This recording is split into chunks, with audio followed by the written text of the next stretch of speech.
मैं doctor GD. Shukla, x lecturer, राजकीय homeopathic medical college Kanpur.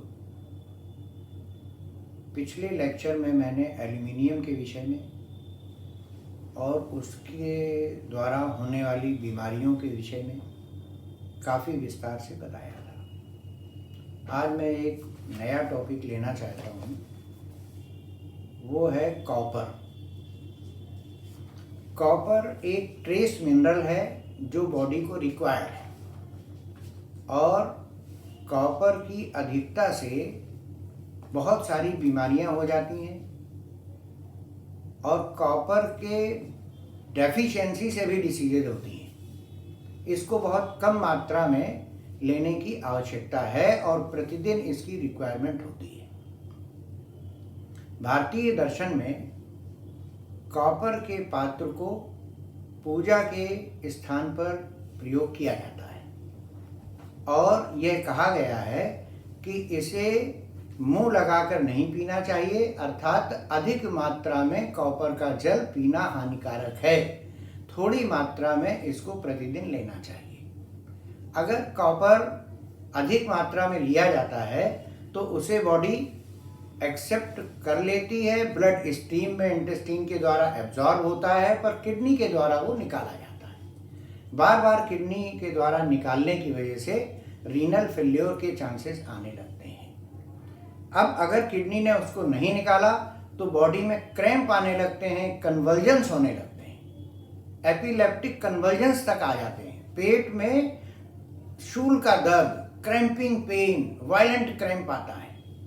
कई केसेस में वॉमिटिंग और पर्जिंग भी होने लगती है। इनसाइक्लोपीडिया ने कॉपर की पूरी प्रूविंग दिखाई है कि कॉपर देने के बाद क्या क्या डिसीजेस होती हैं, लेकिन यह थोड़ी मात्रा में बॉडी के लिए रिक्वायर्ड है। बल्कि अभी एक नई रिसर्च हुई है तो उसमें यह पाया गया है कि जो मैलिग्नेंट सेल बॉडी में होती हैं उसमें कॉपर की डेफिशिएंसी होती है।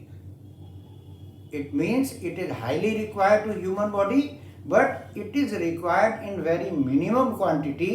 तो इसे आधा कप पानी अगर शाम को रख दिया जाए और सुबह उसमें जितना कॉपर निकल आता है वो आधा कप पानी पीने से 24 आवर्स की रिक्वायरमेंट कॉपर की पूरी हो जाती है। कॉपर के पानी को जग में भर के पूरा 2-3 गिलास पीना ये बॉडी के लिए इंजूरियस है। ये बात रही कॉपर की।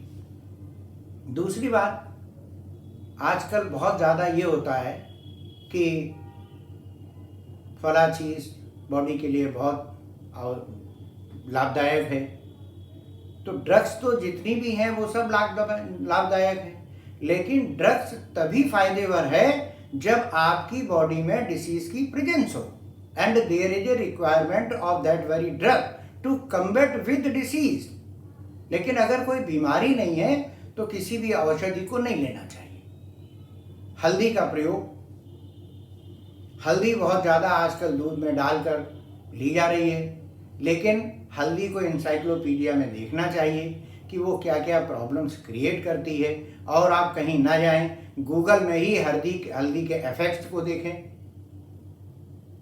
हल्दी एक्सेस मात्रा में हल्दी के द्वारा रीनल स्टोन्स फॉर्मेशन, गैल ब्लैडर स्टोन्स फॉर्मेशन हो जाते हैं। दूसरा, हल्दी लिवर में बाइल के सिक्रीशंस को स्टिमुलेट करती है और bile is very very important thing to digest fat and protein.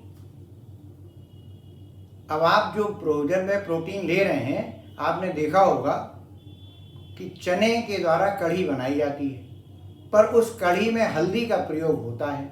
जहाँ कहीं भी भोजन में प्रोटीन और फैट ज़्यादा होती है वहाँ पर हल्दी डाली जाती है, इसलिए कि it will be more and more digested due to the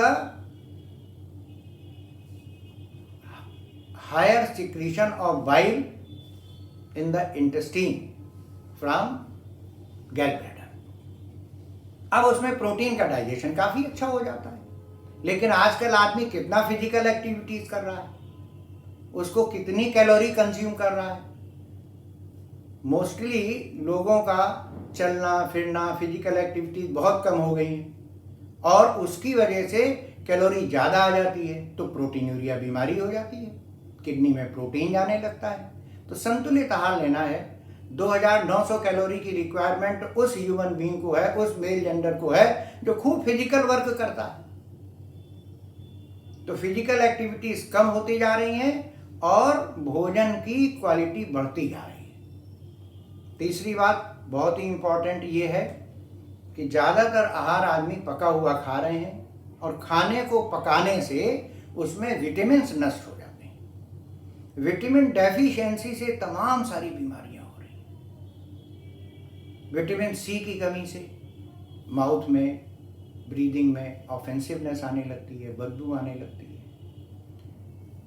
gingivitis हो जाता है, पायरिया होने लगता है और कैंकर ओरिस डिसीज आ जाती है जिसमें स्पीडली ग्रोइंग गैंग्रीनस कंडीशन हो जाती है और जिसमें आपका बक्कल मेम्ब्रेन डिके करने लगती है। डिकेइंग प्रोसेस इतना तक चलता है कि परफोरेशन तक हो जाता है। This canker ओरिस is also the result of the deficiency of vitamin B1, B12, B6 and vitamin C। और विटामिन्स हमको कच्ची चीजों में ही प्राप्त होते हैं। तो प्रतिदिन जैसे हम भोजन करते हैं उसी तरह से हमको रिक्वायर्ड है कि हम फल, सलाद इनको भी लें। अगर ये नहीं लेंगे तो हम डेफिशिएंसी से सफ़र करने लगेंगे। हर आदमी को संतुलित आहार की आवश्यकता है जिसमें carbohydrate, protein, fat, minerals, vitamins और water it is highly required. Thanks, that's all.